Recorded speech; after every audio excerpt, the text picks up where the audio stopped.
Welcome into the latest edition of Extra Time. We have Alejandro Moreno, Stevie Nicol, Kieran Gibbs with us tonight. These guys have been reminiscing about old stadium. No, we're not going to move on from it. Tell the people what you did. We had to do 2 takes for Extra Time tonight because I called Ale Shaka. Yep, well, and why wouldn't you? Stevie and Shaka have been reminiscing about old stadium. Stevie and Shaka. Where's Shaka? Is Shaka coming? It was yesterday. Let's do it again. That's a compliment. Yeah, well, I tell you. I thought Shaka here. Where's it going? Take it. Yeah, there you go. I mean, there you go. Shaka's looking Thanks, nice. Kieran.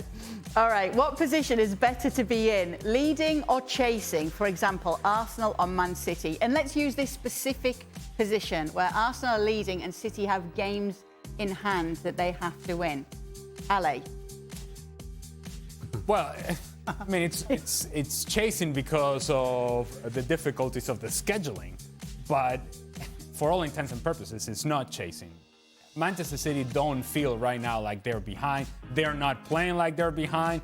They look like the confident team, whereas Arsenal are the ones that are doubting themselves. So I will take Manchester City's position all day, every day. Yep. Yes, that's the question. Whose team do you want to play in right now? Man City. Would you rather be in Man City's position, Kieran, right now, or Arsenal's?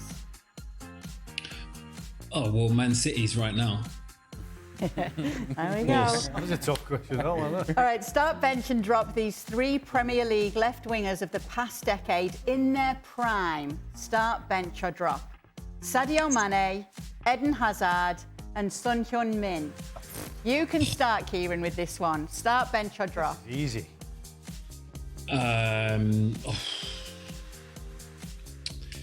Everyone at their prime. Start Hazard.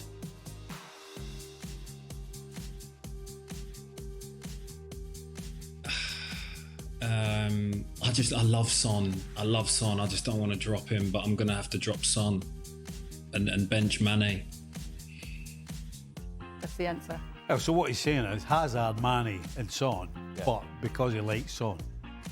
Even though he likes him, he still got rid of him. So what Kieran's really saying, Hazard, Mane and Son's not I think that's what he said. Anyway. He did, yeah. That's what he said. He said, I like him, but I'm going to have to drop him anyway. Yeah, he dropped him anyway. He loves him. Yeah.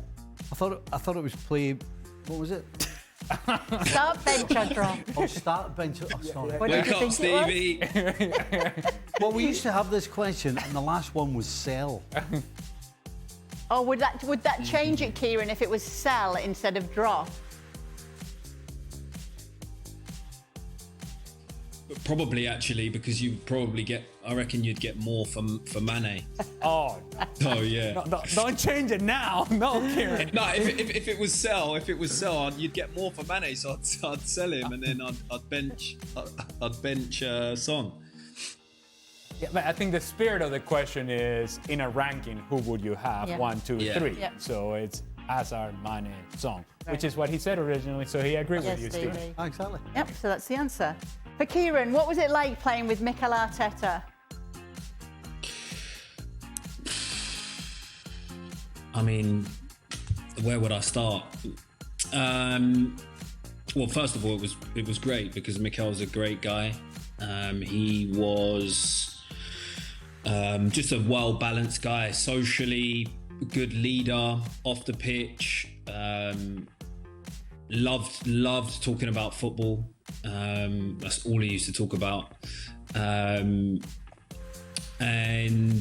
yeah, it was a pleasure. I mean, I knew he was going to be a manager. I knew he'd go into management.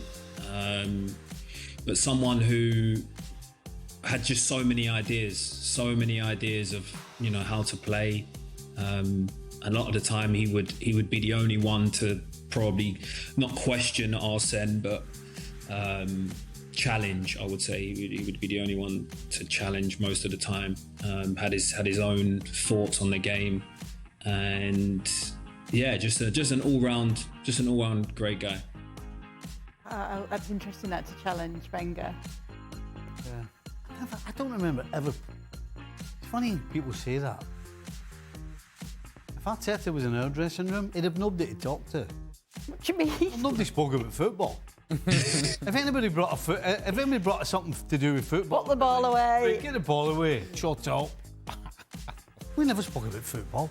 The last thing we spoke about. There are always the players, though, and coaches throughout that you see that are like this, right? But there's not many. There's a few. We know a few. But that's why he's Arsenal but manager, Stevie.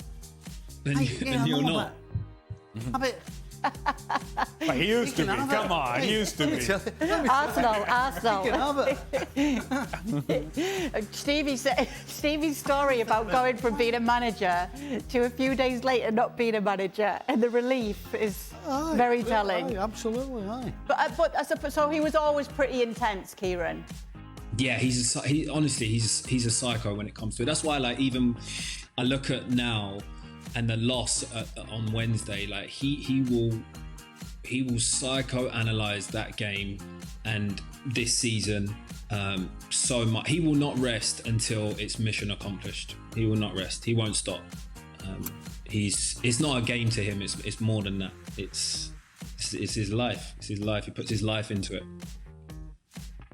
For all, do you think Pochettino can tempt Harry Kane to make the switch to Chelsea?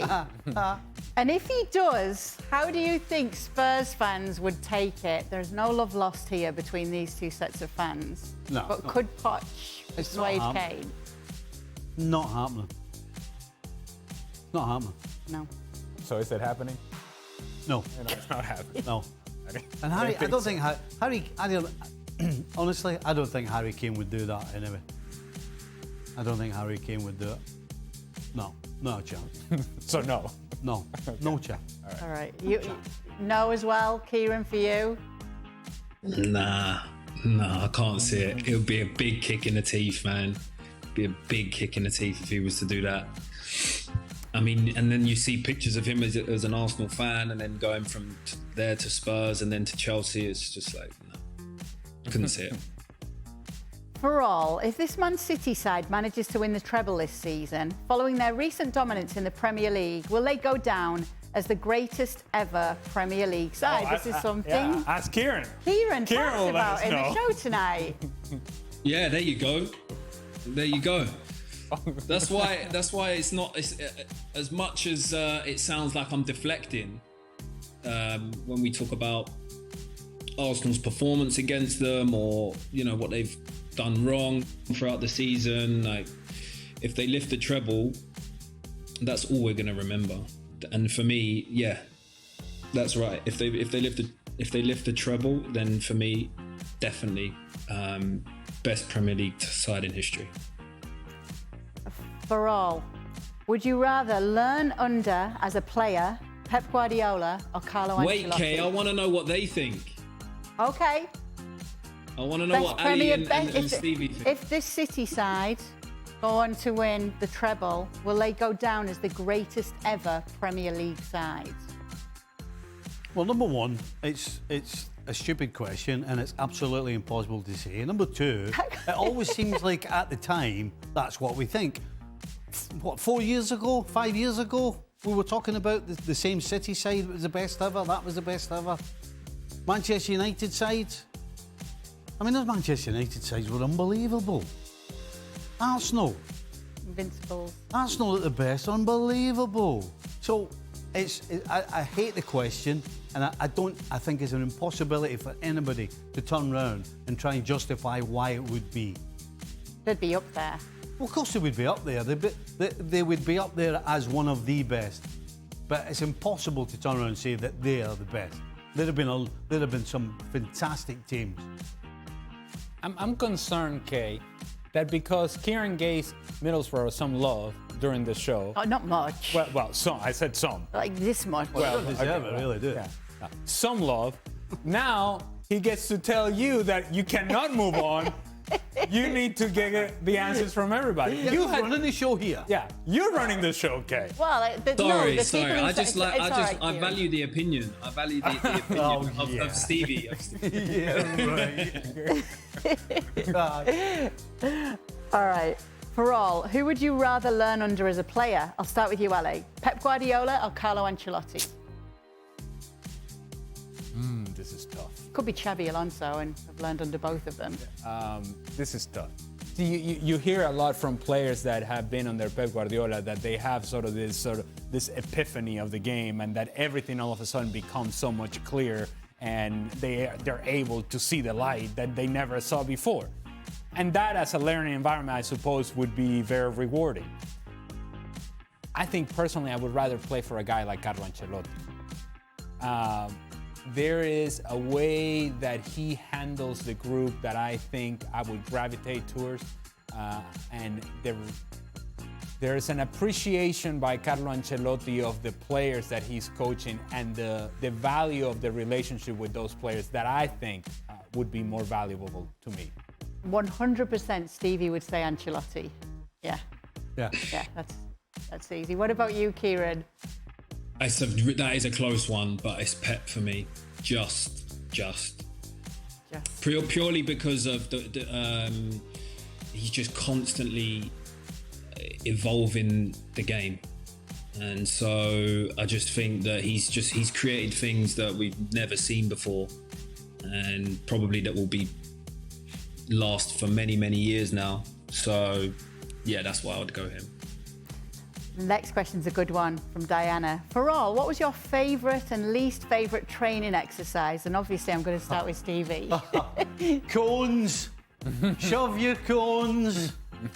Can't stand it. Used to drive me insane.